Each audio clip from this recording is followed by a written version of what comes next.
তৈয়ব ভাই, মানি ব্যাগটা মনে হয় পালায় আসছে। তা আপনি এত সকালে আমার বাড়িতে? সকাল সকালই চলে আসছি। আসলে সকালেই আমার ঘুম ভাঙে। আপনি এত সকালে কোথায় যাচ্ছেন? ওই আর যাবো, আমার বন্ধুর বাড়িতে যাইতেছি। আপনাকে কিস্তির টাকা দিতে হইব না, ও চেক রেডি করে রাখছে, ওইটা গিয়ে নিয়ে আসবো। ঠিক আছে, চলেন তাহলে। চলেন যাই মানে আপনি কই যাবেন? কেন, আপনার সাথে আজকে আমার কোনো কাজ নাই। আপনার থেকে টাকাটা নিয়ে ডিরেক্টলি অফিসে চলে যাব। চলেন, আমরা দুজন মিলে গল্প করতে করতে যাই। গল্প, কবিতা, প্রবন্ধ কোনো কিছু আমার ভালো লাগে না, ভেজাল করে না। তাছাড়া আমার প্রবলেম আছে, আপনার না। আমার প্রবলেম আছে চারিত্রিক প্রবলেম। কোনো মেয়ে মানুষের সঙ্গে আমি বেশিক্ষণ থাকতে পারি না, মানে 10-15 মিনিট গেলে এরপর কন্ট্রোল করতে পারি না। সুতরাং বিপদে পড়বেন, ভেজাল করেন না। আপনি আপনার কাজে যান, আমার কাজে আমার যেতে যান। আমি আমার নিজেকে সেভ করে রাখবো।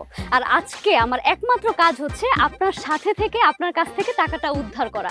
সো আপনি যেখানে যাবেন আমি সেখানে যাব, তাহলেই আমার কাজটা হবে। তৈয়ব মুন্সি, আচ্ছা আপনি না, আমি শোনেন, আমি জীবনে দেখি না, আমার জীবনে এরকম ঘটনা ঘটে নাই। অন্য কেউই কিস্তির টাকা উঠানোর জন্য আপনার মতো এরকম খারাপই করে না, আমার পিছনে লেগে থাকে না। এই কারণেই আজ পর্যন্ত কেউ আপনার কাছ থেকে কিস্তির টাকাটা আদায় করতে পারে নাই। দেখেন, আজকে কিন্তু আপনাকে বকেয়ার 8টা কিস্তির টাকা দিতেই হবে, নয়তো এই ঘরে আপনি মাথা ঢুকাইতে পারবেন না। না না, ঠিক আছে, 8টা কিস্তির টাকা আমি তো দিমু। না দিলে আমি লোন নিছি কেন? অবশ্যই দিমু আমি। কিন্তু তাই বলে আপনি তো আমার হুমকি দিতে পারেন না যে আপনি আমার মেরে ফেলাইবেন। আমি তো থানায় জানাবো, আমি তো মামলা করবো আপনার নামে। আমি আপনাকে কখন মেরে ফেলার হুমকি দিলাম?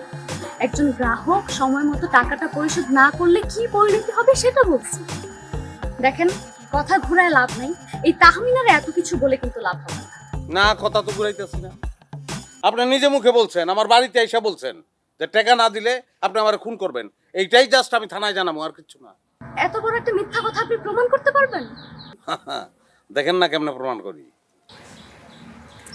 আমি জানতাম আপনি ঠিক এমন একটাই কথা বলবেন। এর জন্য আমি সব কিছু রেকর্ড করে রাখছি।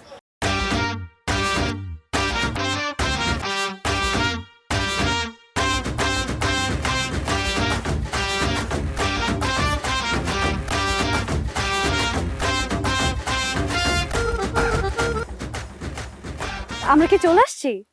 হ্যাঁ? আমরা কি চলে আসছি? এক কথা 14 বার কেন বলেন? চলে আসছি মানে এত সহজ নাকি? আমার বন্ধুর বাড়ি দূর আছে, 4 থেকে 5টা নদী পার হইতে হইব। খেওয়া নৌকায়, খেওয়া নৌকা বুঝছেন? ডিঙ্গি, ছোট্ট নৌকা। সাঁতার তো জানেন না, নদীতে পড়ে গেলে কিন্তু ডুবে যাবেন, তখন কিন্তু আমি বাঁচাইতে পারবো না। ডুবে গেলে মরে যাব, সমস্যা নেই। জন্ম মৃত্যু তো আল্লাহর হাতে।